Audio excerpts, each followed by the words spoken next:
I lost my license to practice law, spent my entire day and evening seeking drugs, using drugs, and finding more ways. Drugs are everywhere.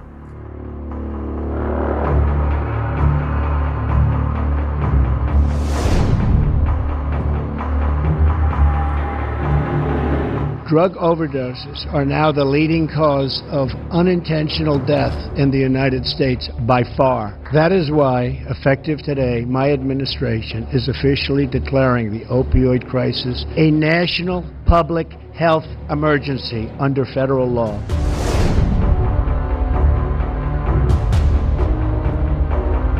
It gave me an opportunity to socialize and learn again that life can be wonderful without the use of drugs.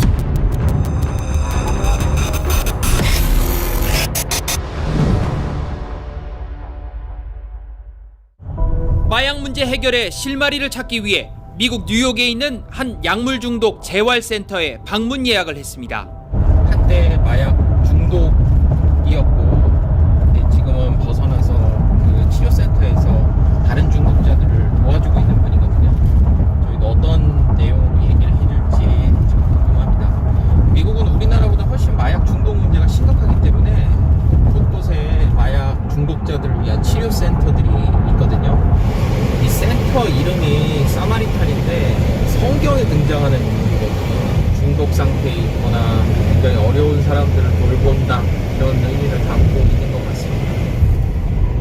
저 멀리면 사마리탄.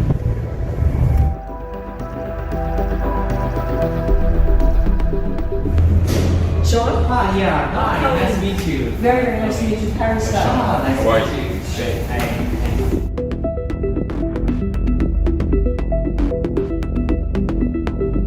My name is Harry Scott, an assistant vice president at Samaritan Daytop Village. I was a lawyer for 30 years before I came into treatment.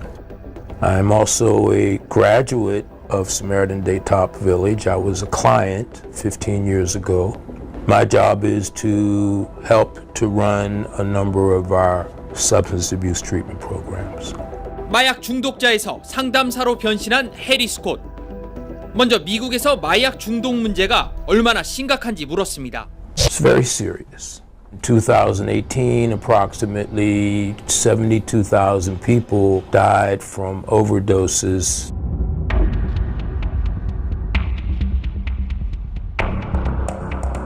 $120 people each day die from an overdose. Think of an airplane with 120 passengers on it crashing every day and everyone dying. 2017년 마약 중독으로 숨진 사람 가운데 67.8%는 오피오이드 중독이 원인이었습니다. 같은 해 미국에서 오피오이드 오남용으로 사망한 비율은 96명당 1명으로 교통사고 사망 비율인 103명당 1명보다 많았습니다. 미국인들은 왜 이런 마약성 진통제를 사용하게 된 걸까? 오피오이드는 1990년대부터 통증 치료 목적으로 처방되기 시작했습니다.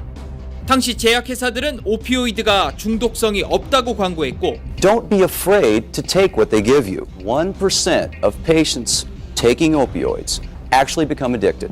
They do not have serious medical side effects, and so these drugs, which I repeat are our best, strongest pain medications, should be used much more than they are for patients in pain. 의사들은 마진이 많이 남는다는 이유로 처방을 남발했습니다. 마약에 중독돼 일상생활이 불가능했던 스콧을 구한 건 바로 약물 중독 재활센터였습니다. Samaritan Village saved my life, helped me address my drug problem. Can you explain how you were able to free from drugs? The treatment program, again, taught me ways to handle my negative thinking and my feelings. It gave me an opportunity to socialize and learn again that life can be wonderful without the use of drugs. 스콧은 마약 중독을 질병으로 보고 적극적인 치료를 통해 극복할 수 있도록 도와줘야 한다고 강조합니다. It used to be thought of as, well, you're just a bad person. It doesn't mean I'm a failure. It means that I need more treatment. So treatment is important to address the disease. If I have diabetes and I don't get treatment, it's going to spin out of control and I'm going to die. If I have an addiction issue and I don't get treatment, it's going to spin out of control and I'm going to end up in jails or institutions or death. Our treatment process is designed to do a couple of things. The first thing it does is it puts you in an environment, in a place where you're separated from your drugs. The second thing it will do is give you an opportunity to stabilize, to work through your withdrawal if you have withdrawal symptoms. Then what you attempt to do is to educate the patient or the client about the effects of drugs and what drugs is doing to the body and how drugs have negatively impacted their life. Loss of job, problems for the family, inability to complete education. And you try to help them gain some insight in terms of what drugs does to them. 스콧이 부원장으로 있는 이 시설은 정부에서 예산을 지원해주는 비영리 단체입니다.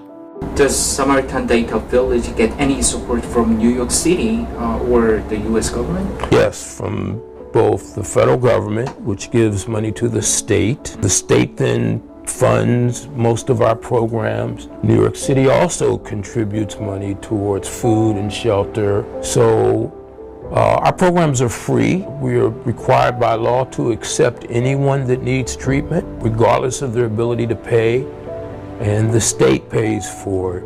And even now, and more recently, insurance companies in the United States are required to pay for substance abuse and mental health treatment, and that wasn't always the case. With the changes in the law and the Affordable Care Act and changes in laws in New York State, now if you have a private insurance company, they are also required to pay for substance abuse treatment and mental health treatment. 마약 중독자에 대한 처벌만 강조해서는 제대로 된 치료가 어렵다고 강조합니다. We in Korea, we are kind of a little bit focusing on punishment for those who use drug abuse problem. So 50 years ago in the United States, they had the same attitude. It was a moral problem. You were a bad person. And so treatment was send them to Lexington, Kentucky, and there was something called the narcotics prison. If you think of it as a medical disease, so imagine somebody who's a diabetic and you say, okay, you're taking your medication, your blood sugar is good, don't eat any donuts. And then they go out and they eat a dozen donuts. Condition gets worse because you relapse. You wouldn't treat that by punishing. So it's the thinking about drug addiction that has to change. 스콧은 마지막으로 마약 문제에 우리 사회가 좀 더 솔직하게 다가가야 한다고 조언했습니다. Do you have any special advice for Koreans on how to handle drug problems? Confront it honestly. It's a social disease, it's a psychological disease, it's a medical disease, and what we struggle with here in the United States for many years is we weren't honest about the problem, and so we didn't address it. It's a problem that is something that needs to be addressed honestly, and that people need help, not condemnation. We still struggle with that here.